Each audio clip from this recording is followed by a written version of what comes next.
In July 1945, a man watched the desert turn into a second sun. As the first nuclear fireball rose over New Mexico, Robert Oppenheimer whispered an ancient line. "Now I am become death, the destroyer of worlds." Years later, a student asked him a simple question. Was that the first nuclear explosion in history? Oppenheimer paused. Yes, he said, in modern times. That answer changes everything, because it raises a question we're not supposed to ask. What did the creators of the atomic age know about the ancient past? And why did they look to texts written thousands of years ago when building the most powerful weapon ever created?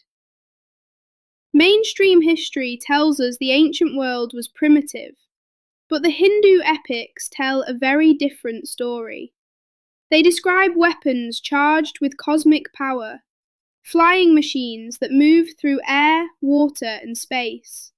Wars so destructive they poisoned land and erased entire ages of humanity.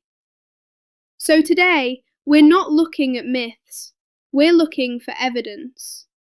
And it begins in the earth itself, in the deserts where the Mahabharata says a great war was fought. Researchers found something impossible. Miles of land covered in radioactive ash. Sand fused into green glass. This isn't erosion, it isn't lightning, it isn't volcanic. In modern times, this only happens in one place, Ground Zero.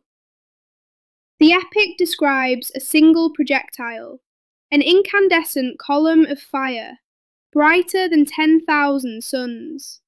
And afterward, hair fell out, nails fell off, food became deadly.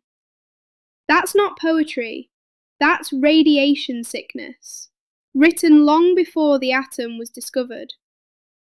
But destruction is only half the story, because the texts also describe the machines, the Vimanas, craft powered by rotating mercury engines, stabilized by magnetic fields, guided by reflective systems used to track enemy objects in the sky. For centuries, this was dismissed as fantasy, until modern science caught up. Today, mercury-ion propulsion is used for deep space travel, because mercury is heavy, highly conductive, and violently responsive inside electromagnetic fields, exactly as described. The text lists specific components, specific functions, even classifications. Some Vimanas flew like birds, others moved underwater, some could vanish from sight. When read symbolically, it sounds like myth. When read technically, it sounds like engineering. So if this knowledge once existed, where did it go?